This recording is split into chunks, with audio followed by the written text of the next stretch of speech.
नमस्कार बच्चों। आज हमारा टॉपिक है विद्युत धारा। हमारा पहला क्वेश्चन है, विद्युत धारा का मात्रक क्या होता है। इसके चार ऑप्शन दिए गए हैं, वाट, वोल्ट, ओम एंड एम्पियर। तो इसका सही आंसर होगा एम्पियर। एम्पियर को कैसे दिखाते हैं, कैपिटल ए से दिखाते हैं, ठीक है। और विद्युत धारा को कैसे दिखाते हैं बच्चों, विद्युत धारा को हम आई से दिखाते हैं, ठीक है। तो आई क्या होता है, आई बराबर क्यू बटा टी होता है, ठीक है। ये फॉर्मूला होता है। यहाँ पे क्यू क्या होते हैं, आवेश होते हैं, और टी क्या होता है, समय होता है, ठीक है। अब आपको पूछा जाए कि आवेश का मात्रक क्या है, आवेश का मात्रक क्या है, तो आवेश का मात्रक होता है कूलम। और समय का मात्रक क्या होता है बच्चों, सेकंड होता है, ठीक है। तो यहाँ पे पूछा गया था विद्युत धारा का मात्रक क्या है, तो वो है एम्पियर। तो यहाँ पे एक सर्किट डायग्राम देख सकते हैं, ये है एक सर्किट डायग्राम, ठीक है। तो ये होगी बैटरी। अब बैटरी का बच्चों ये कौन सा है, ये पॉजिटिव टर्मिनल है और ये नेगेटिव टर्मिनल है, ठीक है। तो जो पॉजिटिव टर्मिनल होता है वहाँ से इलेक्ट्रिक करंट फ्लो करता है, यानी कि विद्युत धारा कहाँ से प्रवाहित होती है, विद्युत धारा आपकी यहाँ से प्रवाहित होती है प्लस वाले से, ठीक है। कोई भी जो सेल है, यानी कि जो बैटरी है कोई भी, तो बैटरी के प्लस टर्मिनल से विद्युत धारा प्रवाहित होती है, यानी कि इसका डायरेक्शन ऐसे जाएगा,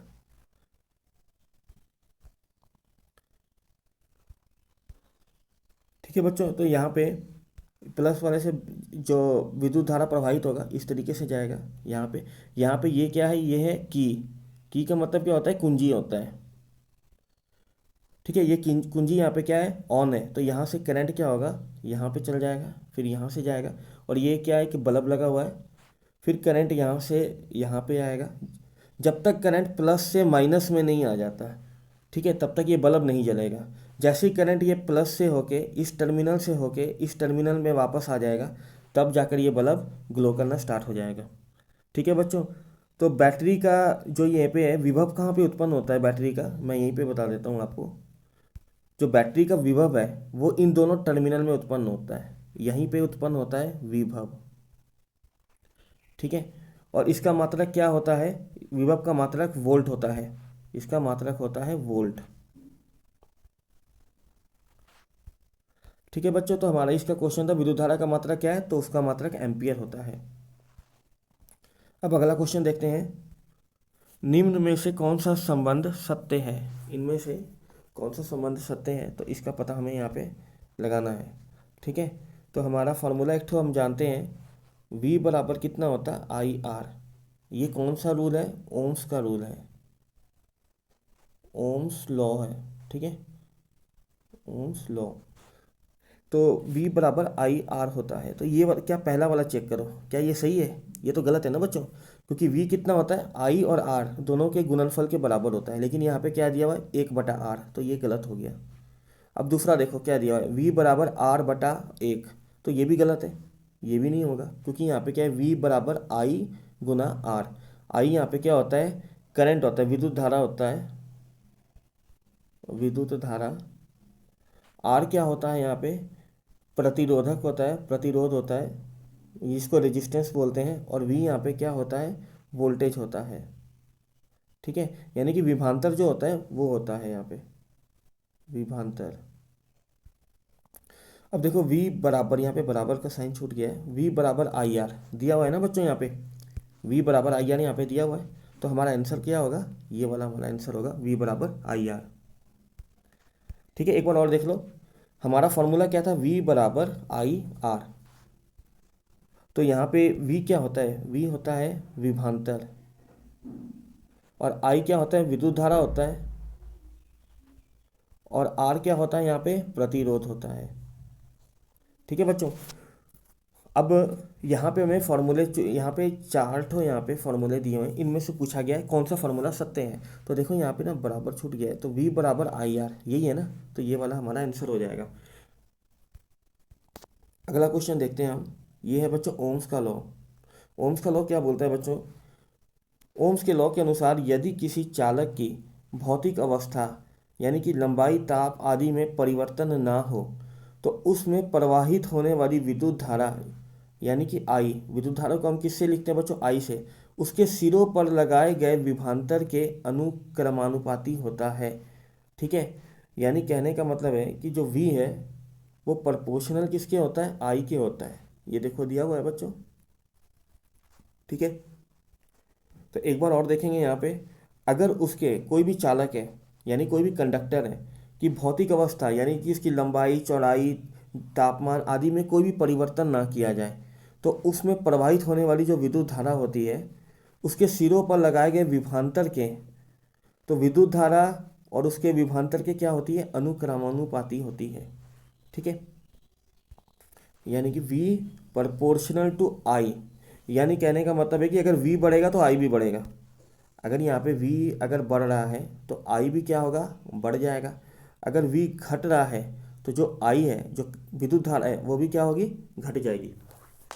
ठीक है बच्चों, तो ये होता है अनुक्रमानुपाती, इसी का मतलब होता है बच्चों। ठीक है, तो यहाँ पे दिया है V प्रोपोर्शनल टू I। अब आपने क्या करना है, अगर इस प्रोपोर्शनल को आप हटाते हैं, इस प्रोपोर्शनल को हटा देते हैं तो यहाँ पे एक कांस्टेंट आ जाता है। ठीक है बच्चों, एक कांस्टेंट आ जाता है, वो कांस्टेंट का नाम क्या है, R। ठीक है, जैसे हम इसको हटाते हैं यहाँ पे बराबर का साइन आता है और क्या आ जाएगा, एक कांस्टेंट आ जाएगा, ये वाला R। ठीक है, और I को हम वैसा का वैसा ही लिख देंगे, I नीचे वैसा ही आ गया। तो इस R को हम क्या बोलते हैं, प्रतिरोध बोलते हैं। ठीक है, जैसे प्रोपोर्शनल हटा दिया, यहाँ पे बराबर का साइन आ गया और ये R आ गया, और R को हम बोलते हैं प्रतिरोध। प्रतिरोध किसका हो गया, जो भी वो कंडक्टर है जहाँ से वो तार जा रही है, ये हो गया आपका चालक, ये चालक हो गया।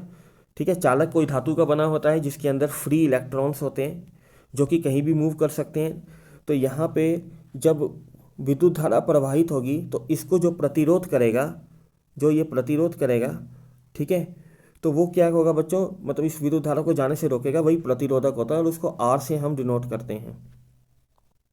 तो ये फार्मूला हमारा होता है ओम्स लॉ का, V बराबर IR। अब अगला क्वेश्चन है बच्चों, निम्न में से कौन अर्धचालक नहीं है। अर्धचालक, इस तरह के अर्धचालक होते हैं बच्चों। ठीक है, तो सिलिकॉन अर्धचालक है, जर्मेनियम भी अर्धचालक है। तो इसका आंसर क्या निकालना है, कौन अर्धचालक नहीं है। तो आपका उत्तर क्या हो जाएगा यहाँ पे, वो उत्तर होगा पारा। पारा अर्धचालक नहीं है। अगला क्वेश्चन है, विद्युत प्रतिरोधक का मात्रक क्या होता है। विद्युत प्रतिरोधक का मात्रक क्या है, यहाँ पे ये आपको निकालना है। तो इसका उत्तर क्या होगा बच्चों, इसका उत्तर होगा ओम होगा। ठीक है, ये क्या है बच्चों, प्रतिरोधक है। प्रतिरोधक जिसे हम रेजिस्टेंस भी बोलते हैं। तो ये किस तरह के प्रतिरोधक है, ये कार्बन प्रतिरोधक है। ठीक है, बहुत सारी सर्किट जो हमारी बनी होती है कंप्यूटर्स में, टीवीज में, तो इस तरीके के प्रतिरोधक वहाँ पे लगे होते हैं। ज़रूरत अनुसार प्रतिरोधक हम लगा देते हैं वहाँ पे। अगला क्वेश्चन है 6 नंबर, यहाँ पर दिया हुआ है कि वोल्ट एम्पियर प्रदर्शित करता है। ठीक है, वोल्ट एम्पियर क्या प्रदर्शित करता है आपको यहाँ पे, वोल्ट V, वोल्ट को हम किससे दिखाते हैं, V से दिखाते हैं। और एम्पियर किसका यूनिट है बच्चों, I का यूनिट है, विद्युत धारा का यूनिट है। तो V बटा I क्या होगा, इस फॉर्मूले से ज़रा ध्यान से देखो, V बराबर IR दिया हुआ है। ठीक है, तो अब आपने क्या करना, इस I को ना V के नीचे ले आओ, तो V बटा I, तो इधर में क्या बच गया, ये R बच गया खाली। ठीक है, R क्या होता है बच्चों, R प्रतिरोधक होता है, इसका यूनिट क्या होता है, इसका यूनिट ओम होता है। ठीक है, तो इसका आंसर क्या हो जाएगा, ओम हो जाएगा। ठीक है, यहाँ पर मैं एक बार फिर से देख लो, यहाँ पे तुम्हें क्या दिया है, वोल्ट दिया है। अब वोल्ट किसका यूनिट होता है, पहले ये बताओ, वोल्ट होता है यहाँ पे V, विभवांतर जो लिखते हैं उसका यूनिट होता है। और एम्पियर किसका यूनिट होता है, विद्युत धारा का होता है। विद्युत धारा को कैसे लिखते हैं, I से लिखते हैं, और दोनों के बीच में क्या है, बट्टा का साइन है, यानी कि V बटा I आपको दिया गया है। पूछा गया ये किसके बराबर होता है, किसके बराबर होता है और उसकी यूनिट क्या होती है। तो यहाँ पे देखो V बराबर IR, ये फार्मूला हम जानते हैं, V बराबर IR, ये फार्मूला हमें पता है। तो अब क्या करना है, इस आई को वी के नीचे ले आओ, ये जो आई है इसको हम वी के नीचे ले आते हैं, तो यहाँ पे बच गया आर। तो वी बटा आई कितना हो गया आर। आर क्या होता है, प्रतिरोधक होता है, प्रतिरोधक है। इसका यूनिट क्या होता है, इसका यूनिट होता है ओम होता है। तो आपका उत्तर हो गया ये। अब अगला क्वेश्चन देखेंगे, आवेश का एसआई मात्रक क्या होता है। आवेश का एसआई मात्रक हमें यहाँ पे निकालना है। ठीक है बच्चों, आवेश का मतलब होता है चार्ज, इंग्लिश में इसे चार्ज बोलते हैं। और इसका यूनिट क्या होता है, इसका यूनिट होता है कूलम। ठीक है, ये हो गया इसका आंसर। अब यहाँ पे देखो, आवेश कितने प्रकार के होते हैं। अगर पूछा जाए कि आवेश कितने प्रकार के होते हैं, तो ये दो प्रकार के होते हैं। कौन से, एक प्लस और एक माइनस। प्लस का मतलब क्या हो गया, धनात्मक, और माइनस का मतलब क्या हो गया, ऋणात्मक हो गया। ठीक है, ऋणात्मक। अब यहाँ पे अगर मैंने दो चार्ज ले लिए, यहाँ पे जरा ध्यान से देखो, यहाँ पे हमने दो चार्ज ले लिए, एक प्लस लिया एक माइनस लिया। तो दोनों के बीच में क्या होगा, अगर अलग अलग आवेश होंगे तो उनके बीच में अट्रैक्शन होगा। ठीक है, लेकिन यहाँ पे देखो, यहाँ पे समान आवेश दिए हुए हैं, ये दोनों क्या है, समान आवेश हैं, दोनों प्लस प्लस हैं। तो इनके बीच में क्या होगा बच्चों, रिपल्शन, यानी कि विकर्षण होगा। रिपल्शन का मतलब क्या होता है, विकर्षण होता है। तो इनके बीच विकर्षण होगा। यहाँ भी देखो, ये भी माइनस है, ये भी माइनस है, दोनों ऋणात्मक चार्ज है। अगर दोनों को एक साथ सामने लेकर आ जाएंगे तो क्या होगा, इनके बीच भी विकर्षण होगा। ठीक है,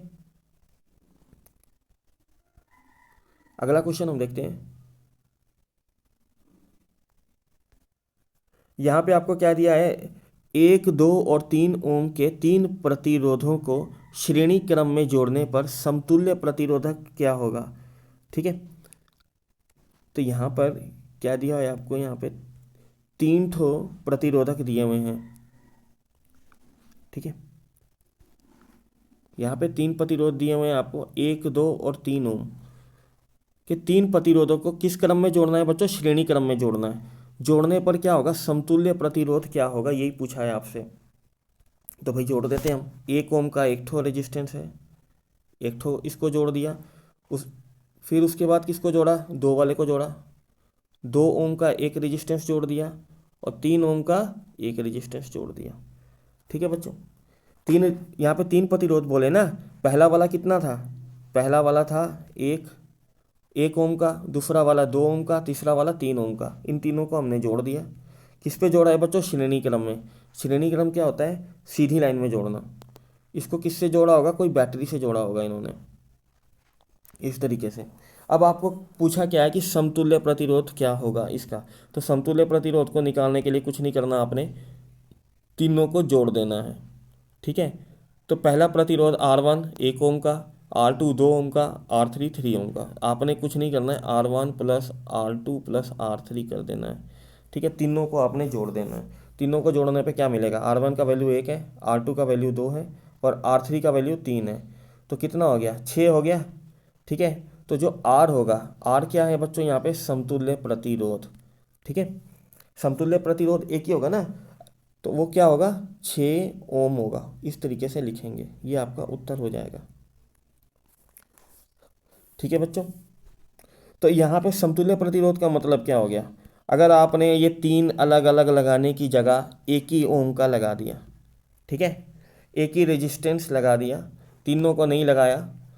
ठीक है, तीनों को नहीं लगा के आपने क्या किया, एक ही रेजिस्टेंस लगा दिया आर, जिसकी वैल्यू कितनी है, 6 की, तो भी हमारा काम चल जाएगा।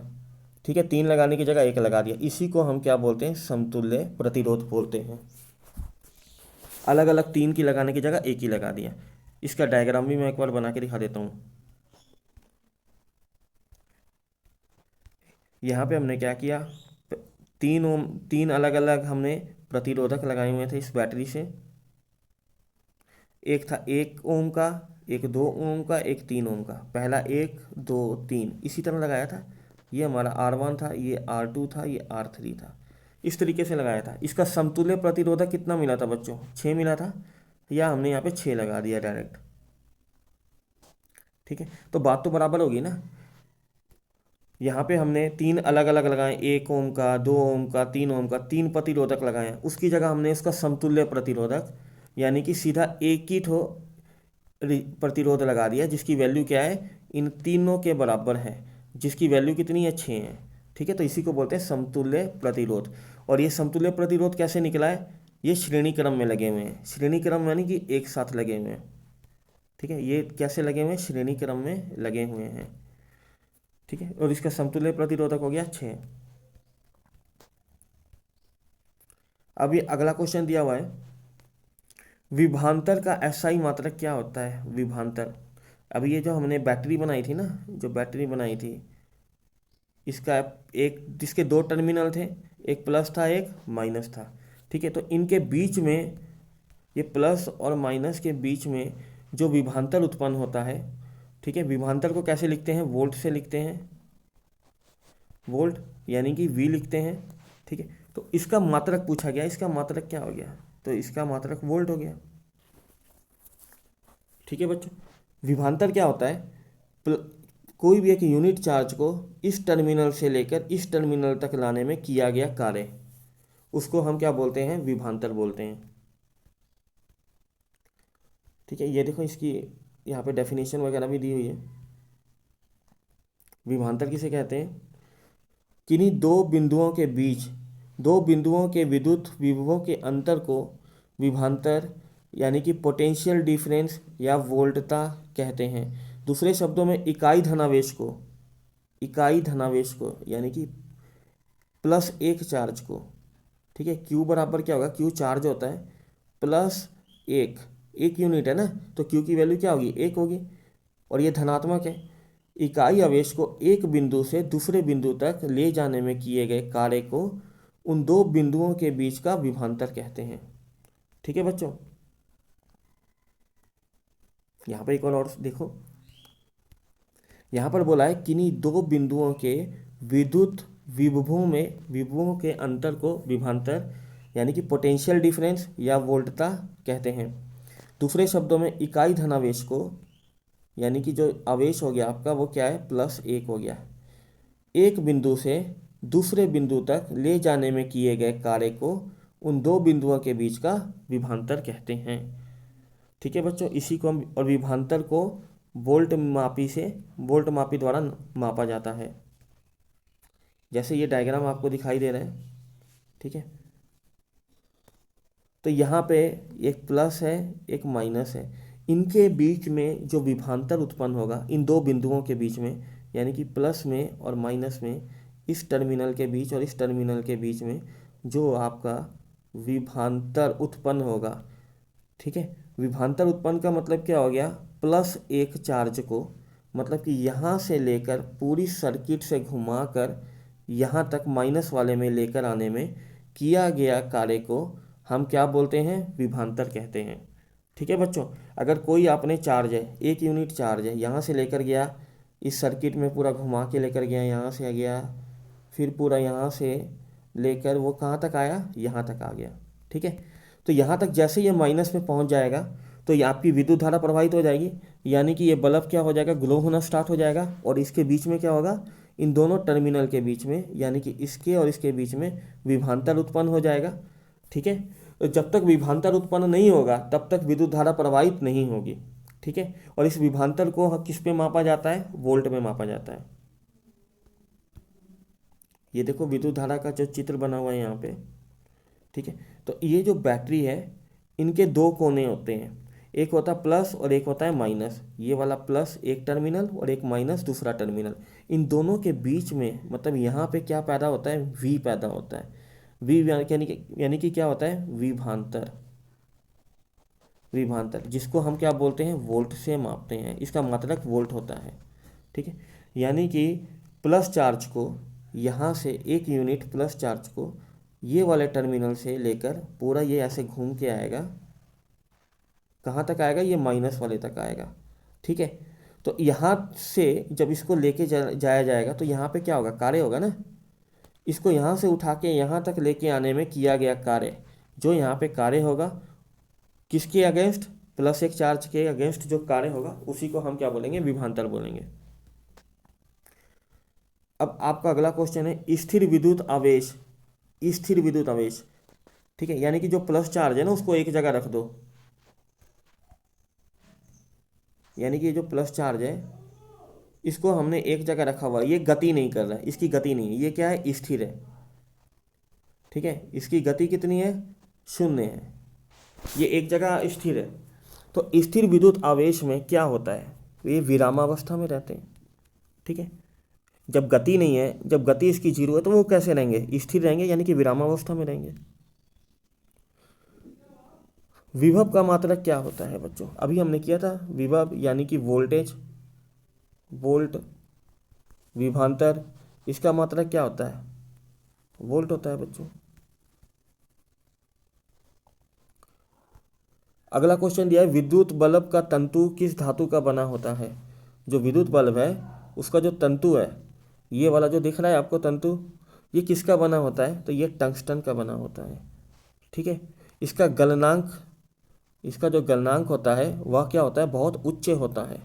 अगर इसका गलनांक कम होगा तो जैसे मान लो विद्युत धारा यहाँ से प्रवाहित होगी, यहाँ पे जाएगी, तो ये क्या होगा, ये टूट जाएगा, ये क्या हो जाएगा, ये जल जाएगा, ये जल जाएगा और यहाँ से ब्रेक हो जाएगा। ठीक है, तो विद्युत धारा प्रवाहित नहीं हो पाएगी फिर। अगला क्वेश्चन है आपका ऊर्जा का एसआई मात्रक क्या होता है। ऊर्जा, ऊर्जा का मतलब हो गया एनर्जी। ठीक है, इसका क्या पूछा है, एसआई मात्रक आपसे पूछा है, तो वो क्या होता है, वो जूल होता है। ठीक है, ऊर्जा जिसको हम क्या बोलते हैं, एनर्जी भी बोलते हैं, इसका आपसे पूछा गया मात्रक, तो इसका मात्रक होता है जूल, जिसको जे से दिखाते हैं, जो बड़ा वाला जे होता है ना कैपिटल, उससे दिखाते हैं इसको। अब ऊर्जा देखो क्या होती है, ऊर्जा की अलग अलग डेफिनेशन है, बहुत सारी परिभाषाएं। तो किसी भी, ये नहीं होगा, तो किसी भी ऑब्जेक्ट, ऑब्जेक्ट मैं लिख सकता हूँ, ऑब्जेक्ट यानी कि कोई वस्तु हो गया, किसी भी ऑब्जेक्ट के कार्य करने की क्षमता को ऊर्जा कहते हैं। ऑब्जेक्ट में ह्यूमन भी हो सकते हैं, हम भी हो सकते हैं, इलेक्ट्रिक चार्ज भी हो सकता है। तो जो भी कार्य करता है, किसी के कार्य करने की क्षमता को हम क्या कहते हैं, ऊर्जा कहते हैं। जैसे ऊंचाई से गिरते हुए जल में भी ऊर्जा होती है। ठीक है, अगर कोई इस तरह से है, झरना है, ऊपर से अगर गिर रहा है पानी, तो उसकी गति बहुत तेज होती है और नीचे जो डायनेमो होता है ना वो उसको घुमा देता है। कैसे घुमाता है, क्योंकि पानी में शक्ति बहुत बढ़ जाती है, ऊर्जा बहुत ज़्यादा बढ़ जाती है। ठीक है, यहाँ पे कौन सी ऊर्जा होगी, mgh होगी। mgh का मतलब क्या हो गया, ये स्थितिज ऊर्जा होती है, ये वाली जो ऊर्जा है ना, स्थितिज ऊर्जा होती है। ऊष्मीय ऊर्जा के बारे में तो आपको पता ही है, जो कि गर्मी देती है, जैसे कि सोलर वाली हो गई। ठीक है, सन की ऊर्जा हो गई, सूर्य की ऊर्जा होगी, ये क्या होगी, ऊष्मीय ऊर्जा होगी।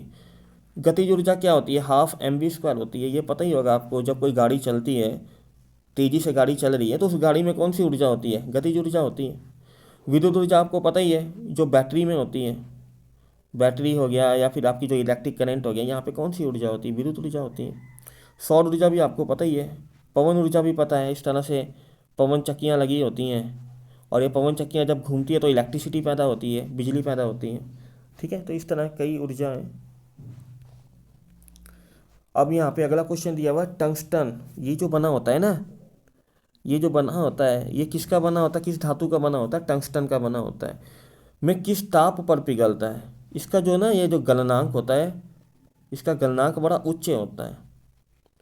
ठीक है, ये जल्दी गलता नहीं है, तो इसका गलनांक क्या होगा बच्चों, ये होगा 3500 डिग्री सी।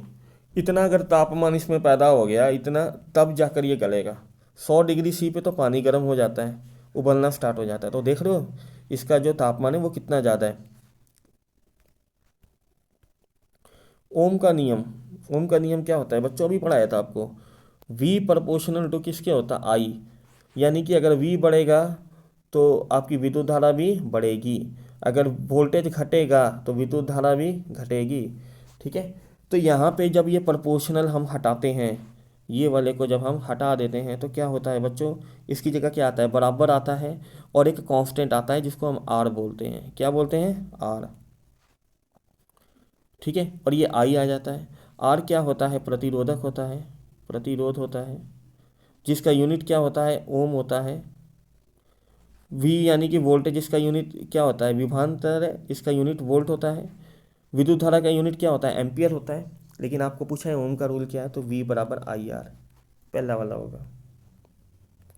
अगला क्वेश्चन क्या दिया हुआ है, 1 किलोवाट घंटा, 1 किलो वाट और घंटा, ठीक है, का व्यवहारिक मात्रक क्या है? ये क्या है? यूनिट है, यूनिट। आपका जो मीटर है ना, मीटर में यहाँ पे आपको यहाँ पे कभी दिखाई देगा, छोटा सा दिखाई देगा KWH ऐसे लिखा रहेगा, KWH लिखा रहेगा, और यहाँ पे कुछ यूनिट रहेगी, जैसे मान लो यहाँ पे लिखा रहेगा, अगर मान लो 23.5 लिखा रहेगा, तो 23.5 क्या है? ये यूनिट है, ये यूनिट है, इतनी बिजली आपने जला ली। एक यूनिट की वैल्यू मान लो 5 रुपये है, तो 23 यूनिट की वैल्यू कितनी हो जाएगी? 23 गुना 5 कर देंगे आप, तो इतना बिल आपको देना पड़ेगा। ठीक है बच्चों, तो ये होती है ऊर्जा की यूनिट जो आप मीटर से जलाते हैं। ठीक है, इस तरह से आपके घर के मीटर लगे होंगे। तो यहाँ पे ये जो दिया गया है, यहाँ पे देखो जरा ध्यान से, वाट घंटा या वाट आवर ऊर्जा की इकाई है। किसकी इकाई है? ऊर्जा की। इसे प्रायः विद्युत ऊर्जा की खपत की मात्रा में, विद्युत ऊर्जा की खपत के मात्रा के मापन हेतु प्रयोग किया जाता है। इसे प्राय विद्युत बिलों में देखा जाता है। जो आपको इलेक्ट्रिसिटी का बिल आता है ना, आपको जो बिल आएगा उस पर लिखा रहेगा, मान लो जैसे कि 300 रुपये आपको देने हैं, तो 300 रुपये क्यों देने हैं? आपने आपने जो बिजली खर्चा की है उसके लिए अगेंस्ट देने हैं आपने।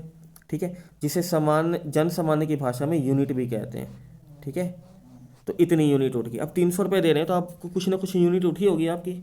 अगर 10 रुपये करके यूनिट आती है, मान लो कि एक यूनिट की वैल्यू कितनी है? 10 रुपये है, 10 रुपये है, तो बताओ 300 रुपये में आपने कितनी यूनिट जलाई होंगी? तो 300 को 10 से भागा दे दो, यानी कि 30 यूनिट जलाई होंगी। ठीक है, तो 300 को अगर 10 से भागा देंगे तो क्या हो जाएगा बच्चों? यहाँ पे कट गया, एक जीरो कट गया, तो कितनी यूनिट जलाई आपने? 30 यूनिट जलाई है।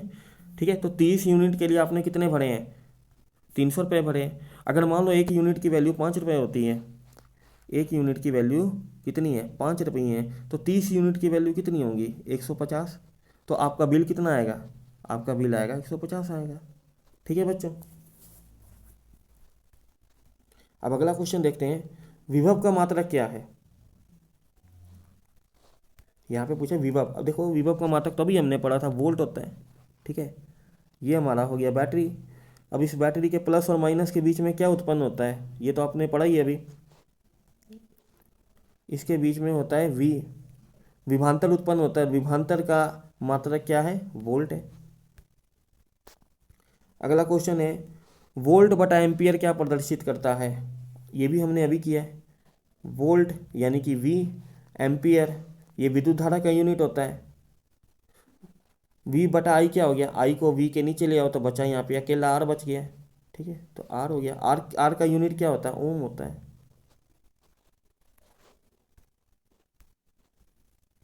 अब ये विद्युत प्रतिरोधक का मात्रक क्या होता है? ये है विद्युत प्रतिरोध। ठीक है, विद्युत प्रतिरोध का मात्रक क्या होता है? ओम होता है। इसका आंसर हो गया ये। और इसको कैसे दिखाते? आर से दिखाते ना। आर का वैल्यू अगर 2 है तो यहाँ पे हम 2 लिखेंगे, आर का वैल्यू 3 है तो हम 3 लिखेंगे।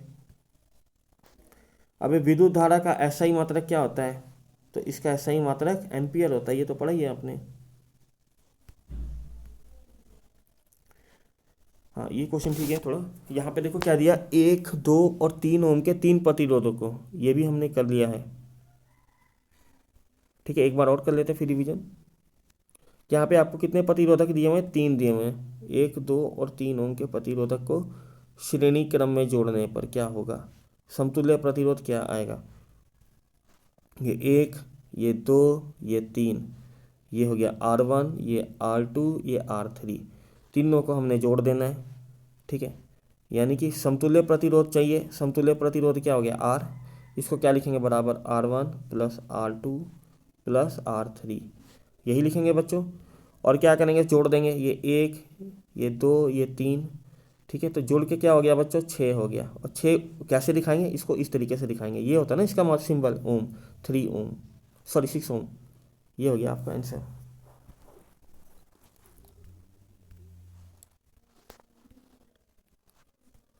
ओम के नियम को परिभाषित करने में किसका मान अचर रहता है? ठीक है, तो जो जिसका मान क्या रहता है बच्चों? अचर रहता है ओम के नियम को परिभाषित करने में, तो वो क्या होगा? ओम के नियम में आपने पढ़ा था ना कि उसकी लंबाई में, ताप में कोई परिवर्तन नहीं होना चाहिए। तो क्या होगा बच्चों इसका आंसर? ताप में। जैसे इसके ताप में परिवर्तन हो जाएगा ना, इसकी अलग अलग वैल्यू आनी स्टार्ट हो जाएगी। इसका ग्राफ कैसे आता है? कुछ ऐसे आता है इसका ग्राफ। ये वी होता है, ये आई होता है, ठीक है, इसका ग्राफ कैसे आता है, सीधा आता है, ऐसे आता है। ठीक है, इस तरीके से सीधी एक लाइन आपको मिल जाएगी। यानी कि जितना आई होगा, आई और वी का वी बटा आई का रेशियो क्या होगा, हमेशा इसका जो अनुपात होगा वो हमेशा बराबर होगा। हर बार बराबर अनुपात आपको मिलेगा, कभी अलग नहीं मिलेगा। कब तक, जब तक कि ताप चेंज नहीं हो जाता। अगर जैसे ताप बदल जाएगा, इसकी इसकी जो वैल्यू है ना वो कुछ ऐसे मिलनी स्टार्ट हो जाएगी, या इसकी वैल्यू कुछ ऐसे ही मिलनी स्टार्ट हो जाएगी, तो यहाँ पे वी और आई का अनुपात अलग अलग आने चालू हो जाएगा। ठीक है, तो यहाँ पे देखो v proportional to I, v बराबर आर आई होता है। तो जैसे v बटा आई होता है ना, तो जो r है ये होता है। अगर मान लो इसकी पहले v बटा आई, अगर हमने पहली रीडिंग ली, इसका वैल्यू आया मान लो 0.5 आया, फिर हमने जब दूसरी रीडिंग ली, इसका वैल्यू आया 0.7 आया, फिर इसकी तीसरी वाली वैल्यू ली 0.9 आ गया। तो देखो हर बार इसकी वैल्यू क्या आ रही है, अलग अलग आ रही है ना। ये अलग अलग क्यों आ रही है, क्योंकि इसका जो ताप है ना वो क्या हो गया, बदल गया है। ताप अगर बदल रहा है, एक जैसा नहीं है, तो ये क्या हो जाएगा, ये फेल हो जाएगा। ठीक है, ये जो रूल है वो काम नहीं करेगा फिर। इसीलिए ओम्स के लॉ में क्या होना चाहिए, ये जो ओम्स का लॉ आपने पढ़ा है, इसका मान क्या, किसका मान अचर होना चाहिए, ताप का मान अचर होना चाहिए, तभी ये काम करेगा। अब क्या दिया है अगला क्वेश्चन देखो, सेल के विद्युत वाहक बल का मात्रक क्या होता है। तो ये होता है वोल्ट होता है। विद्युत वाहक बल, वो बल क्या है बच्चों, एक प्लस चार्ज को यहाँ से उठा के यहाँ तक लेके आने के लिए जो किया गया जो कार्य होता है, उसे हम क्या कहते हैं, विभवांतर कहते हैं। ठीक है, विभवांतर का जो यूनिट होता है वो वोल्ट होता है, ये मैंने कई बार बताया। ठीक है, तो ये क्या होता है, एक तरह से बल ही होता है। अगर इसको उठा के, कोई चार्ज है, ठीक है, अगर कोई चार्ज है, प्लस एक चार्ज है, इसको उठा के यहाँ से ले जाके यहाँ तक लेकर आएगा, तो भैया कोई ना कोई तो कार्य होगा ना, यहाँ पे कोई ना कोई तो कार्य होगा ही, कार्य हो रहा है। और कार्य का फॉर्मूला क्या होता है, कार्य का फॉर्मूला होता है बल गुना विस्थापन, बल गुना विस्थापन, यही होता है। तो ठीक है, तो प्लस चार्ज को उठा के यहाँ से यहाँ तक लेकर आए, तो भाई कोई ना कोई बल लगा होगा तभी लेकर के आए। अगर आपको कोई धक्का दे के लेके जाएगा कहीं पे, तो भैया कोई ना कोई धक्का का मतलब क्या होगा, कोई बल लगा रहा है। ठीक है, तो बल क्या होता है, बल को हम F से दिखाते हैं, और विस्थापन को हम किससे दिखाते हैं, D से दिखाते हैं, और कार्य को W से दिखाते हैं। W बराबर क्या होता है, F गुना D होता है। ठीक है, इसीलिए आपको पूछा गया यहाँ पे बल। ठीक है, इसीलिए यहाँ पे पूछा गया है कि यहाँ पे विद्युत वाहक का बल का मात्रक क्या होगा। तो बल आने से कंफ्यूज नहीं हो जाना है, तो वो क्या होता है, एक वोल्टी होता है, V होता है। ठीक है बच्चों, अब यहाँ पे अगला क्वेश्चन आप देखेंगे, यहाँ पे दिया हुआ है, जब किसी चालक तार से विद्युत धारा प्रवाहित होती है तो गतिशील कण क्या होते हैं। ठीक है, तो जब भी ये कोई चालक हो गया, यहाँ से विद्युत धारा प्रवाहित हो रही है, तो विद्युत धारा, तो इस पर जो गतिशील कण होते हैं, वो गतिशील कण क्या होते हैं, इलेक्ट्रॉन होते हैं। ठीक है बच्चों, आपसे जब भी पूछा जाएगा कि जब किसी चालक तार से विद्युत धारा प्रवाहित होती है तो गतिशील कण क्या हो गए, तो आपका उत्तर हो जाएगा इलेक्ट्रॉन। अब यहाँ पे देखो फ्री इलेक्ट्रॉन्स दिया हुआ है। ठीक है, फ्री इलेक्ट्रॉन्स क्या होते हैं कि ये कोई चालक है, चालक क्या किसका बना होता है, चालक किसी धातु का बना होता है। जब भी हम चालक की बात करेंगे वो किसी धातु का बना होगा, चाहे तो एल्युमिनियम का बना होगा, चाहे आयरन का बना होगा, चाहे कॉपर का बना होगा। ठीक है, किसी ना किसी धातु का बना होगा वो। और धातु में क्या होते हैं, धातु में मुक्त इलेक्ट्रॉन होते हैं। फ्री इलेक्ट्रॉन्स को हम क्या बोलते हैं, मुक्त इलेक्ट्रॉन बोलते हैं। ठीक है, तो ये किसी पे पाए जाते हैं, मुक्त इलेक्ट्रॉन सिर्फ धातु में पाए जाते हैं। अगर ये मुक्त इलेक्ट्रॉन नहीं होंगे तो विद्युत धारा प्रवाहित नहीं होगी, आई प्रवाहित नहीं होगी, अगर ये कोई भी धातु नहीं होंगे तो यहाँ पे देख रहे हो ये सब क्या है बच्चों, ये सब इलेक्ट्रॉन है, जो कि किस अवस्था में है, गतिशील अवस्था में है। ठीक है, जब विद्युत धारा प्रवाहित नहीं होती है तब ये अपनी गति, इनकी जो गति होती है वो रैंडम वाइज होती है, यानी कि ऐसे ऐसे जिगजैग पाथ में घूमते रहते हैं जब तक कि विद्युत धारा प्रवाहित नहीं हो जाती। लेकिन जैसे ही विद्युत धारा प्रवाहित हो जाती है इनकी दिशा बदल जाती है। विद्युत धारा जो है उसके उसके जो, अगर विद्युत धारा इधर प्रवाहित हो रही है, ठीक है, जैसे यहाँ पे देखें ना, डायरेक्शन ऑफ फ्री इलेक्ट्रॉन्स ऐसे जा रहे हैं ना, ठीक है, इस तरीके से जा रहे हैं। ठीक है, तो जैसे विद्युत धारा प्रवाहित हो जाती है ये क्या हो जाते हैं, ये एक्टिव हो जाते हैं, ये एक्टिव हो जाते हैं। ठीक है, तो विद्युत धारा, ये जो फ्री इलेक्ट्रॉन्स हैं ये कहाँ पाए जाते हैं, ये सिर्फ धातु में ही पाए जाते हैं। ठीक है बच्चों, ये इसका डायरेक्शन आप देख सकते हो। तो यहाँ प्लस है ना, जो ये प्लस वाला टर्मिनल होता है, यहाँ से विद्युत धारा प्रवाहित हो जाती है। यहाँ बता देता हूँ मैं, ये जो प्लस वाला होता है विद्युत धारा ऐसे जाती है। ठीक है, ऐसे जा रही है। अगर विद्युत धारा इधर जा रही है तो जो इलेक्ट्रॉन्स हैं, इलेक्ट्रॉन्स किधर जा रहे हैं, इलेक्ट्रॉन उसके उल्टी दिशा में जाते हैं, उल्टी दिशा में। अगर आई इधर जा रहा है, विद्युत धारा इधर प्रवाहित हो रही है, तो जो इलेक्ट्रॉन्स है ना, इलेक्ट्रॉन है वो इसकी उल्टी दिशा में प्रवाहित होते हैं हमेशा। देख रहे हो ना यहाँ पे डायरेक्शन ऑफ फ्री इलेक्ट्रॉन्स कैसे जा रहे हैं, इधर जा रहे हैं। जबकि विद्युत धारा किधर जा रही है, इधर जा रही है। विद्युत धारा यहाँ प्रवाहित हो रही है, इधर ऐसे जा रही है ना, इधर जा रही है, इधर विद्युत धारा जा रही है। और इलेक्ट्रॉन किधर जा रहे हैं, वो इधर जा रहे हैं, इसकी उल्टी दिशा में जा रहे हैं। तो इस क्वेश्चन का आंसर हो गया इलेक्ट्रॉन। ठीक है, गतिशील कण क्या कौन होते हैं विद्युत धारा में, इलेक्ट्रॉन होते हैं। अगला क्वेश्चन दिया हुआ है, किसी चालक के प्रतिरोधकता, यहाँ पे जो वर्ड है ना वो जरा ध्यान से देखना, प्रतिरोधकता बोला हुआ है यहाँ पे। ठीक है, प्रतिरोधकता क्या का मात्रक क्या होगा यहाँ पे, तो इसका मात्रक होगा यहाँ पे ये ओम मीटर, ओम गुना मीटर। तो ओम का हम दिखाते हैं इस तरीके से और मीटर को एम से, तो ये आपका उत्तर हो जाएगा। तो प्रतिरोधकता का मात्रक होता है ओम मीटर। ठीक है, तो ये होता है रेजिस्टिविटी। रेजिस्टिविटी को ही हम क्या बोलते हैं, प्रतिरोधकता बोलते हैं, प्रतिरोधकता जो भी है। तो ये प्रतिरोधकता होती क्या है, देखो ये क्या है, ये कोई चालक है। ठीक है, ये चालक का मतलब क्या हो गया, कोई कंडक्टर है। तो किसी भी चालक पदार्थ का प्रतिरोध उस पदार्थ की लंबाई, अब ये जो पदार्थ बना हुआ है इसकी कोई ना कोई लंबाई भी है, देखो ना इसकी लंबाई एल दी हुई है, इतना लंबा है ना ये वाला, उसकी लंबाई के समानुपाती। ठीक है, यानी कि जो आर होगा वो इसकी लंबाई के क्या होगा, समानुपाती होगा। अगर लंबाई बढ़ेगी तो प्रतिरोधकता भी बढ़ेगा। तथा पदार्थ के अनुप्रस्थ काट, अनुप्रस्थ काट क्या हो गया, ये जो हो गया ना, ये वाला पूरा हो गया अनुप्रस्थ काट, ये वाला, इसी को बोलेंगे हम अनुप्रस्थ काट। और इसको हम क्या बोलते हैं, क्रॉस सेक्शन एरिया भी बोलते हैं इसको। हमको कहीं पे ना ये वर्ड मिल गया आपको, क्रॉस सेक्शन एरिया, जिसको हम बोलते हैं अनुप्रस्थ काट या परिच्छेद के क्षेत्रफल, इसी को हम बोलते हैं ए। प्रतिच्छेद का क्षेत्रफल के व्युत्क्रमानुपाती होता है। ठीक है, यानी आर प्रोपोर्शनल टू 1/a।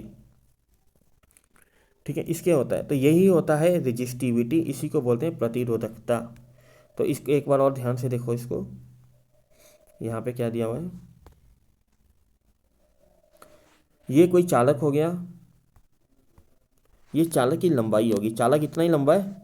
ठीक है, और ये चालक का क्या हो गया, क्रॉस सेक्शनल एरिया हो गया, ये वाला पूरा भाग अगर बात करें तो ये वाला पूरा भाग क्या हो गया, इसका एरिया ए हो गया। अब जो आर होती है ना, जो यहाँ पे रेजिस्टेंस होता है यानी कि जो प्रतिरोधक होता है, वो प्रोपोर्शनल टू क्या होता है, समानुपाती होता है एल के। और जो आर होता है वो यहाँ पे इन्वर्सली प्रोपोर्शनल टू होता है, जिसे व्युत्क्रमानुपाती कहते हैं। वो इसके ए के जो जो एरिया है, इसका क्रॉस सेक्शनल का जो ये एरिया है, इसके व्युत्क्रमानुपाती होता है। तो इसका मतलब क्या हो गया बच्चों, इसका यहाँ पे देखो पहले वाले का, यहाँ पे अगर आर बढ़ेगा तो एल, सॉरी आर नहीं,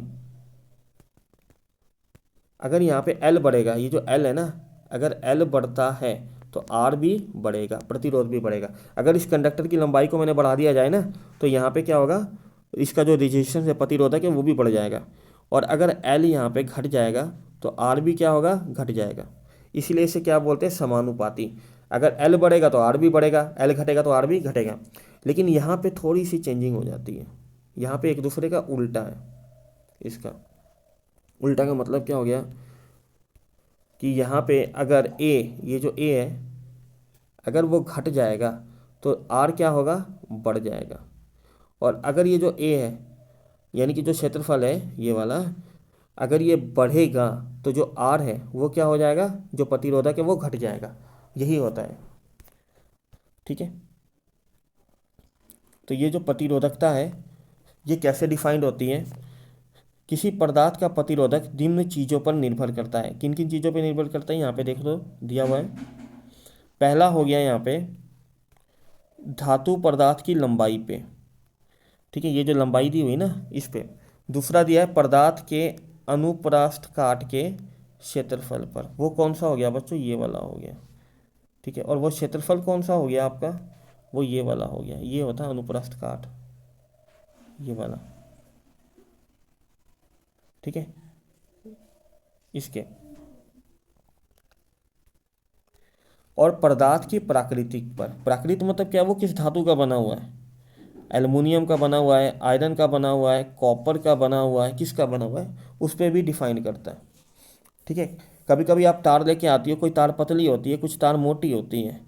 ठीक है, कुछ तार एल्युमिनियम की बनी होती है, कुछ तार कॉपर की बनी होती है, कॉपर जैसे चमकता है ना सोने जैसा, उस तरीके का होता है। तो अलग अलग प्रकृति की बनी होती है, तो उनका जो प्रतिरोधक होता है वो भी अलग अलग होता है।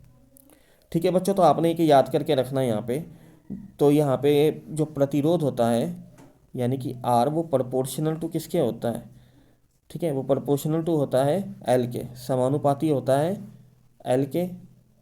और ये जो प्रतिरोधक होता है वो व्युत्क्रम क्रमानुपाती किसके होता है, यानी कि इन्वर्सली प्रोपोर्शनल टू किसके होता है, ए के होता है। ठीक है, इस तरीके से होता है। अब जब हम दोनों को कंबाइन करते हैं, इनको हम एक साथ लेके जाते हैं और इनको हम कंबाइन करते हैं, तो कुछ इस तरीके से आ जाता है। ये एल तो ऊपर है और ए क्या है, नीचे है, तो इस तरीके से आ गया। अब हम इसमें हटा देते हैं इस वाले को, प्रोपोर्शनल को जैसे हम हटाते हैं यहाँ पे बराबर का साइन आता है और एक ठो नया कांस्टेंट आता है जिसको अचर बोलते हैं, इस तरीके का आता है जिसको रो बोलते हैं, और ये एल बटा ए नीचे यहाँ पे आ जाएगा। ठीक है, ये फार्मूला होता है। ये फार्मूला अभी मैंने यहाँ पे लिखा हुआ है, ये देखो ये फार्मूला लिखा हुआ है ना। तो इस फार्मूले में आर की वैल्यू क्या होगी यहाँ पे, ये इसकी वैल्यू होगी, ये इसकी वैल्यू है। ठीक है, तो आर क्या था, प्रोपोर्शनल टू एल था, आर था इन्वर्सली प्रोपोर्शनल टू 1/a, यही दिया हुआ था। अब हमने क्या किया है, इन दोनों को कंबाइन किया था नीचे में। कंबाइन करने पे क्या आया था, एल, और ये ए देखो नीचे में है ना, ये तो हर में है और ये अंश में है, तो यहाँ पे ए आ गया। जैसे मैंने ये प्रोपोर्शनल तो हटाया, ठीक है, जैसे मैंने इसको, ये प्रोपोर्शनल है, इसको समानुपाती जिसको बोला जाता है, इसको हटाएंगे तो इसकी जगह बराबर का साइन आएगा, ये वाला जो देख रहे हो रो आ जाएगा। ठीक है, और क्या आ जाएगा, एल बटा ये तो वैसे का वैसे ही उतर आएगा नीचे में। तो ये बन गया आपका फार्मूला। ठीक है, रो क्या होता है, पदार्थ का प्रतिरोधकता, इसी को बोलते हैं पदार्थ की प्रतिरोधकता। मतलब कहने का मतलब है किससे बना हुआ है, एल्युमिनियम से बना हुआ है, आयरन से बना हुआ है, कॉपर से बना हुआ है, किस धातु से बना हुआ है, उस पर ये डिफाइन करता है। ठीक है, ये जो रो की वैल्यू होती है ये मेटल पे डिफाइन करती है, यानी कि धातु के ऊपर ये निर्भर है, धातु पर निर्भर है कि किस धातु का बना हुआ है आपका चालक। ठीक है बच्चों, तो एल क्या हो गया, पदार्थ की लंबाई अनुप्रस्थ काट का क्षेत्रफल। तो ये फार्मूला होता है प्रतिरोधकता का।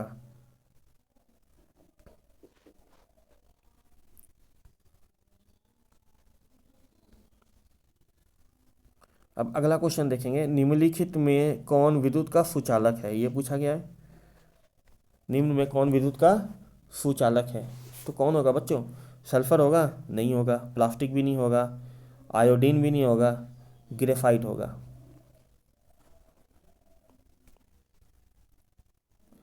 अगला क्वेश्चन दिया हुआ है, विद्युत बल्ब से 1 मिनट में 120 कूलम का आवेश प्रवाहित होता है, तो विद्युत धारा का मान क्या होगा।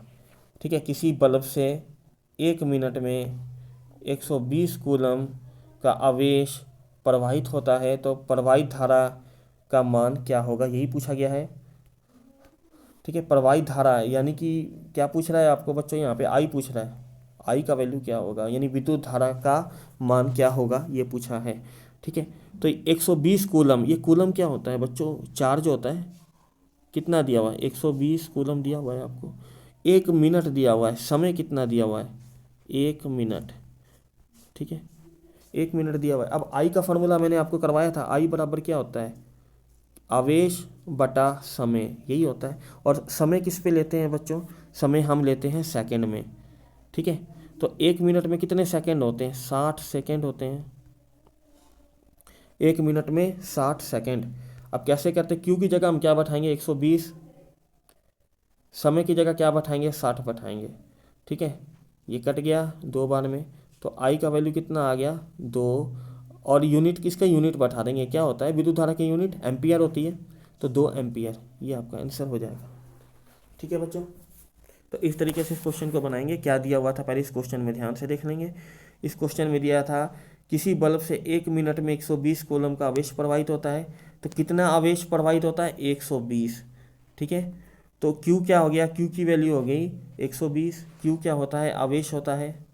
ठीक है, और कितना समय कितना दिया हुआ है, 1 मिनट दिया हुआ है। 1 मिनट में कितने सेकंड होते हैं, 60 सेकंड होते हैं। फॉर्म आपको क्या निकालने के लिए बोला है, प्रवाहित धारा का मान, यानी विद्युत धारा निकालने के लिए बोला गया है। तो आई का फार्मूला कितना होता है, आई बराबर क्यू बटा टी होता है, ये आपका फार्मूला हो गया। अब चार्ज का वैल्यू कितना दिया हुआ है, 120, टी का वैल्यू दिया है 60, तो 60 दूना कितना होता है, 120 होता है, तो ये आपका वैल्यू आ गया। अगला क्वेश्चन देखते हैं। यहाँ पर क्या दिया हुआ है, जरा ध्यान से देखें। 10 ओम और 20 ओम के दो प्रतिरोधक, ठीक है, ये दो प्रतिरोधक दिए हुए हैं, कितने ओम के दिए, 10 ओम और 20 ओम के दो प्रतिरोध को श्रेणी क्रम में जोड़ रहे हैं। समतुल्य प्रतिरोध क्या होगा, श्रेणी क्रम में जोड़ने पे समतुल्य प्रतिरोध इसका निकालना है। कैसे निकालेंगे बच्चों इसका, ठीक है, तो पहला R1 हो गया, दूसरा R2 हो गया। R1 आपको कितना दिया है, 10 दिया हुआ है, ये 10 दिया हुआ है। R2 कितना दिया हुआ है, 20 दिया हुआ है, यहाँ 20 लिख लेते हैं। किस में जोड़ना है, श्रेणी में जोड़ना है, तो जोड़ देते हैं श्रेणी में। इस तरीके से श्रेणी में जुड़ गया, यहाँ हमने बैटरी लगा देंगे। ठीक है बच्चों, तो इसका हमें क्या निकालना है, समतुल्य प्रतिरोधक, यानी R निकालना है। तो R का वैल्यू कितना होता है, R1 प्लस R2 होता है। श्रेणी में लगाते तो दोनों को हमने जोड़ देना है बस। तो यहाँ पे हो गया 10, R1 की वैल्यू होगी 10, R2 की वैल्यू होगी 20। 10 और 20 मिलके कितना हो गया, 30 हो गया। और यहाँ पे ओम लगा देंगे, तो आपका उत्तर हो गया 30 ओम। ठीक है बच्चों, एक बार फिर से देख लो इसको। यहाँ पे 2 ओम लगाने थे, ठीक है, 2 ओम 10 के और 20 के, कैसे लगाने, श्रेणी में लगाने। ये R1 हो गया, ये R2 हो गया। आपको पूछा है समतुल्य प्रतिरोध क्या होगा, तो समतुल्य प्रतिरोध को मैं ले लेता हूँ R। तो इसकी वैल्यू किसकी होती है, इन दोनों के बराबर, यानी कि R1 और R2 दोनों के बराबर होती है। तो R1 का वैल्यू हो गया 10, R2 का वैल्यू हो गया 20, 10 और 20 मिलके हो गया 30। और R की वैल्यू, R का मात्रक क्या होता है, ओम होता है, तो ओम लगा देंगे, तो 30 ओम आपका उत्तर हो जाएगा। अगला क्वेश्चन दिया हुआ है, किसी बल्ब से 220 वोल्ट पर 2 एम्पियर की धारा प्रवाहित होती है, तो फिलामेंट का प्रतिरोध क्या होगा। ठीक है, किसी बल्ब से 220 वोल्ट पर 2 एम्पियर की धारा प्रवाहित होती है, तो फिलामेंट का प्रतिरोध क्या होगा। आपसे पूछा है इसका प्रतिरोध, यानी यहाँ पे ये जो लगा रहता है ना, ये वाला जो लगा हुआ है, प्रतिरोध पूछा है इसका। जो तार लगी होती हैं, जो टंगस्टन की बनी होती है, टंगस्टन की बनी होती है, और इसका गलनांक कितना होता है, 3500 डिग्री सी होता है। ठीक है, तो इसका हमें क्या निकालना है, प्रतिरोध निकालना है कि इसका प्रतिरोध क्या है, यानी इसका R का वैल्यू क्या है, यही निकालना है हमें। तो 220 वोल्ट, V कितना दिया हुआ है, 220 दिया हुआ है। ए क्या होता है, एम्पियर होता है। एम्पियर किसका मात्रक होता है, विद्युत धारा का होता है। तो आई कितना दिया है, 2A दिया हुआ है, 2 एम्पियर दिया हुआ है। आपसे पूछा है आर निकालना है, आर का वैल्यू क्या होगा। अब ओम लॉ अपने पढ़ा हुआ है, ओम का रूल आपने पढ़ा है ना, तो ओम का रूल क्या बोलता है, V बराबर आई आर, यही होता है। इस फॉर्मूले का यूज़ करके आपको क्या करना है, इसकी वैल्यू को निकालना है। ठीक है बच्चों, यही निकालना है आपने। अब V की जगह में आपने क्या रखना है, V की जगह में आपने 2 रख दिया। ठीक है, V की जगह में कितना था, 220 था। ये V है ना, V की जगह में क्या दिया है, 220 दिया है, तो यहाँ पे हम रखेंगे 220। आई की जगह में कितना दिया है, 2 दिया है, आई की जगह 2 रखेंगे, यहाँ पे R रख देंगे। अब देखो ये जो 2 है ना, R के साथ किस पे है, गुना के साथ है। 1 मिनट,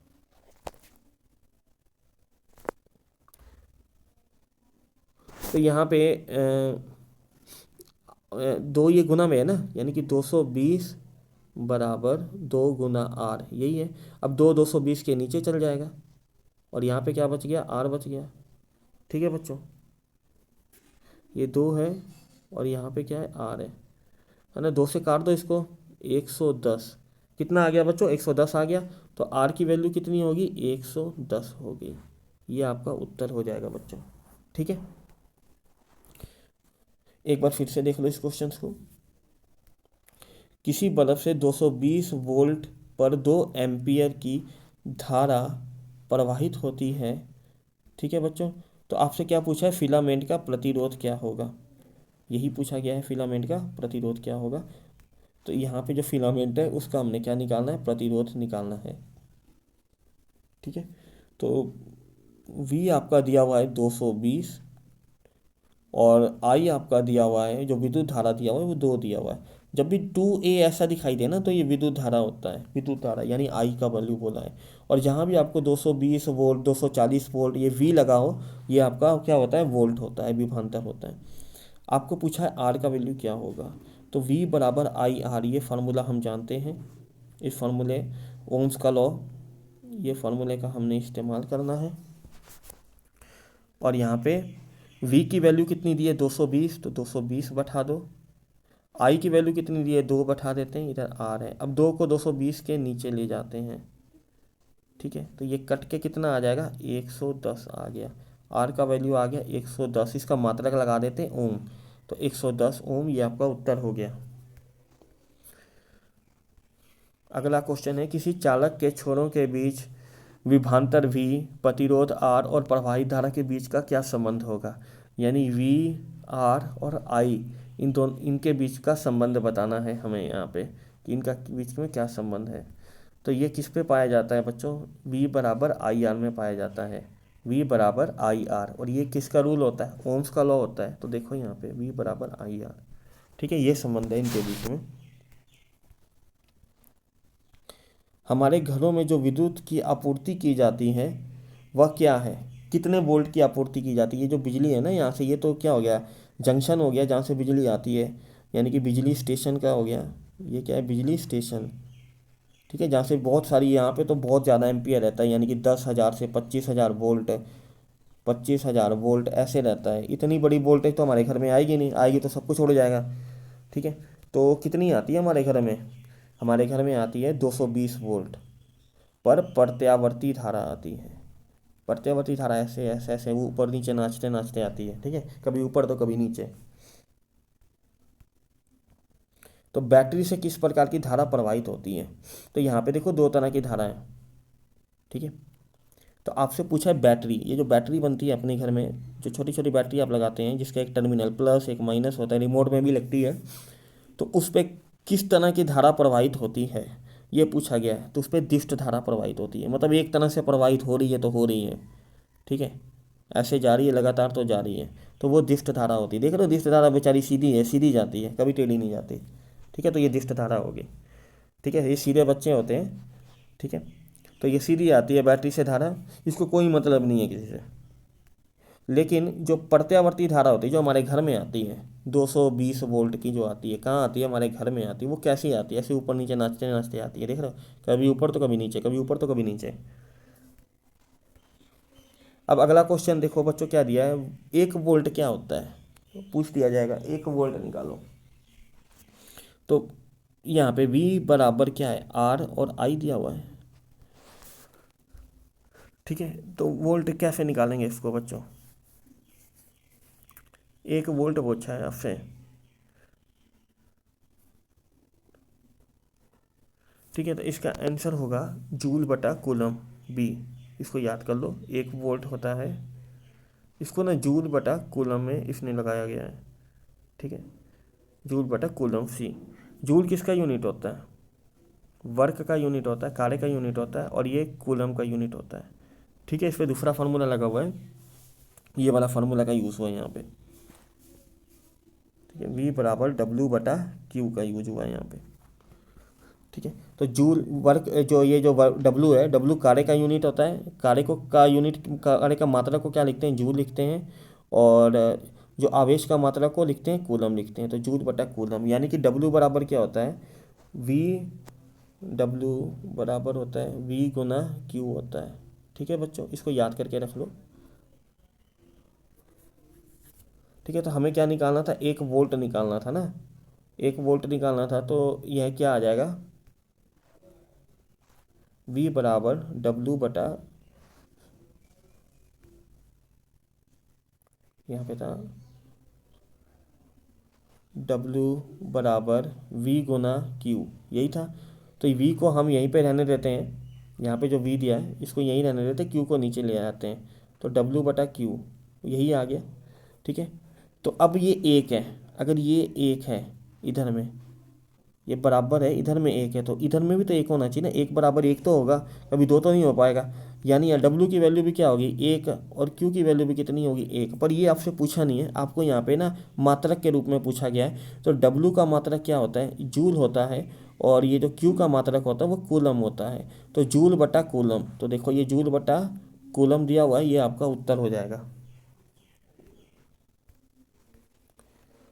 अगला क्वेश्चन दिया है, किसी विद्युत बल्ब से 220 वोल्ट पर 1 एम्पियर की धारा प्रवाहित होती है, तो फिलामेंट का प्रतिरोधक क्या होगा। इस क्वेश्चन पहले जैसा ही है, पर थोड़े से इसके डेटा जो है वो बदल दिया गया है। चलो इसको बनाते हैं। किसी विद्युत बल्ब से 220 वोल्ट पर 1 एम्पियर की धारा प्रवाहित होती है। ठीक है, तो V कितना दिया है, 220 वोल्ट, विद्युत धारा कितनी दी है, 1 एम्पियर दिया हुआ है। ठीक है, यहाँ पे तो आपको बोला है प्रतिरोधक क्या होगा, इसके अंदर का ये प्रतिरोधक का इसका आर निकालना है, वो क्या होगा, तो निकाल के बताते हैं बच्चों। इसका आर क्या होगा, सेम फार्मूला है, V बराबर आई आर लिख देना है आपने। V की जगह क्या लिखेंगे, 220 लिख देंगे आप, I की जगह 1 लिख देंगे। ठीक है, तो आर गुना एक कितना होता है, आर ही होता है, तो 220 बराबर आर, तो आर की वैल्यू कितनी हो गई, 220। अब इसका मात्रक लगा देते हैं, ओम लगा देते हैं, ये इसका उत्तर हो जाएगा बच्चों। ठीक है, ये क्वेश्चन है, क्वेश्चन को कैसे पकड़ते हैं वो भी बताते हैं। विद्युत बल में 220 वोल्ट बोला है, वोल्ट बोल दिया ना, यानी कि वी बोल दिया, 220 मिल गया आपको। 1 एम्पियर, ए लगा हुआ है ना, कैपिटल ए लगा हुआ है, ये होता है विद्युत धारा का 1 एम्पियर। क्या पूछा है, फिलामेंट का प्रतिरोध, प्रतिरोध का यूनिट, प्रतिरोध को किससे दर्शाते हैं, आर से दर्शाते हैं। आर आपको पूछा गया है यहाँ पे कि आर निकालना है। अब इसका फार्मूला क्या होता है, वी बराबर आई गुना आर होता है। वी की जगह क्या बैठाएंगे, 220, आई की जगह क्या बैठाएंगे, 1 गुना आर, 1 गुना आर एक ही होता है। ठीक है, तो आर की वैल्यू कितनी होगी, 220, तो हम लिखेंगे 220 और आर का मात्रक लगा देंगे, ओम लगा देंगे। ठीक है, तो 220 ओम। अगला क्वेश्चन दिया हुआ है, किस उपकरण में धन और ऋण का चिन्ह नहीं होता है। देखो तो ये जो चिन्ह होते हैं ना, कहाँ पे नहीं होते हैं, एमीटर में। एमीटर कहाँ चल गया, ये है एमीटर, एमीटर में होता है बच्चों, ये प्लस माइनस का चिन्ह यहाँ पे दिया हुआ है। ठीक है, उसके बाद वोल्ट मीटर, ये हो गया वोल्ट मीटर, पहला वाला तो नहीं होगा, वोल्ट मीटर में चेक करते हैं, ये प्लस माइनस का चिन्ह दिया हुआ है, ये देख रहे हो ना ये वाले, तो ये भी नहीं होगा। विद्युत सेल, विद्युत सेल आपका हो गया ये वाला, यहाँ पे प्लस रहता है, यहाँ पे माइनस रहता है, यहाँ भी ये इनके दो चिन्ह रहते हैं प्लस और माइनस के, तो ये भी नहीं होगा। तो आपका उत्तर क्या हो गया, सी, कुंडली। कुंडली जो लगाते हैं ना, की लगाते हैं, ऐसे ऐसे की जो बनी होती है, ऐसी वाली की, तो इस की में क्या होता है, प्लस माइनस का नहीं होता है। की एक को जोड़ देंगे, जैसे होता है आपको स्विच होता है ना, स्विच को चालू करोगे तो पंखा स्टार्ट हो जाएगा, स्विच को बंद करेंगे तो पंखा बंद हो जाएगा। अब विद्युत परिपथ में दो बिंदुओं के बीच विभवांतर मापने के लिए क्या प्रयुक्त होता है। दो बिंदुओं के बीच विभवांतर को कैसे नापते हैं आप, तो ये मानते हैं वोल्ट मीटर से। ये हो गया आपका वोल्ट मीटर, ये जो वी लिखा रहता है ना इस तरह के डिवाइस में, उसको बोलते हैं वोल्ट मीटर। ठीक है, यहाँ पे देखो, यहाँ पे क्या लिखा है, वी लिखा है, ये क्या नापता है, विभवांतर को नापता है। ठीक है, विभवांतर यानी कि वोल्ट मीटर, इसके बोलते हैं वोल्ट मीटर, वोल्ट मीटर। ठीक है, इसके दो टर्मिनल हो गए, प्लस माइनस। ठीक है, ये हमने कर लिया, नहीं ये नहीं किया।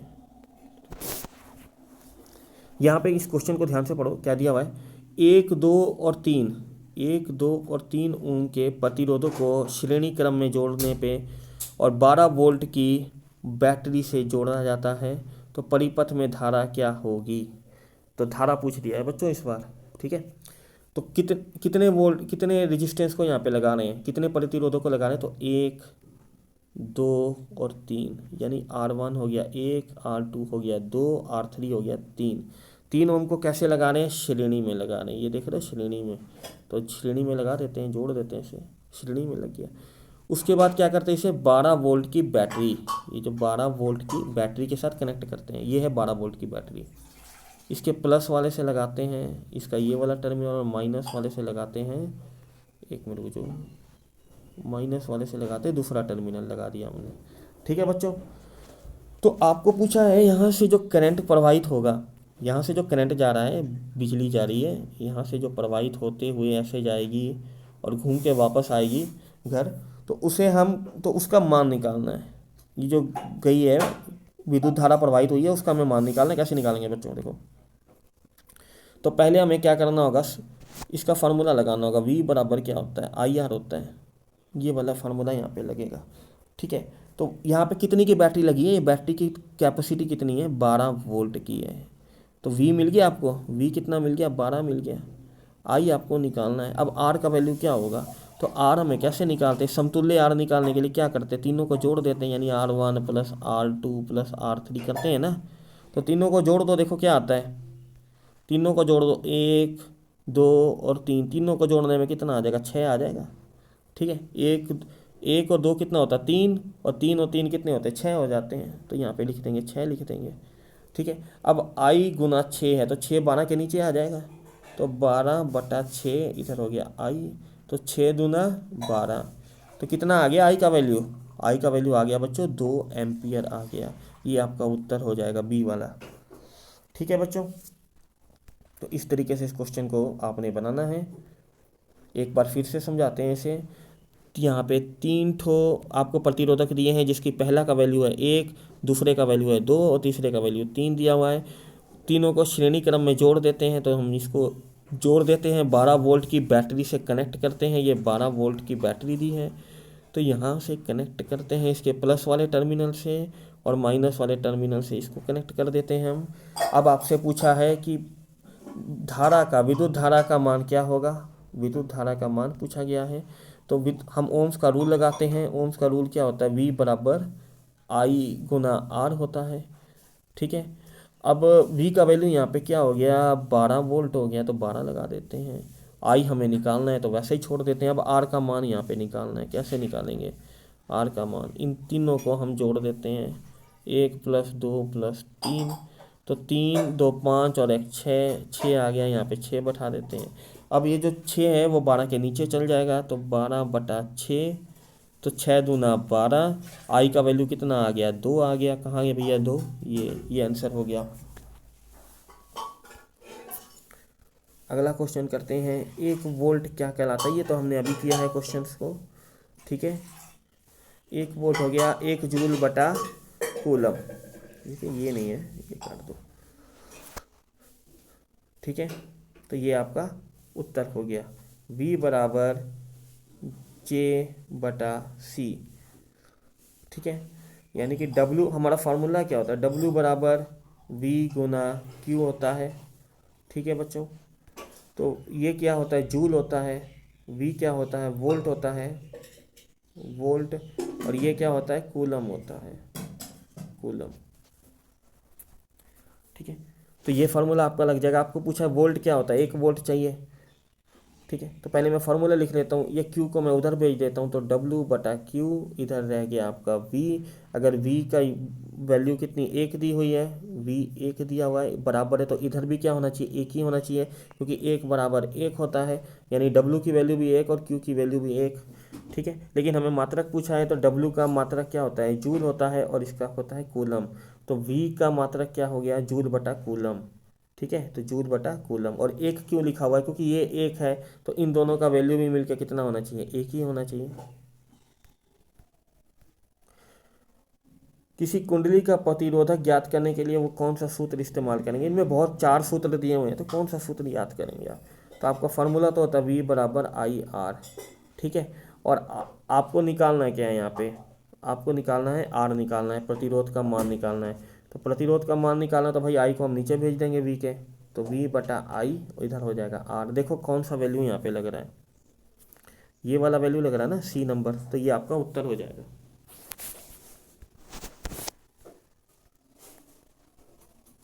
ठीक है, ये तो पहले वाला ही क्वेश्चन है, नहीं ये दूसरा क्वेश्चन है।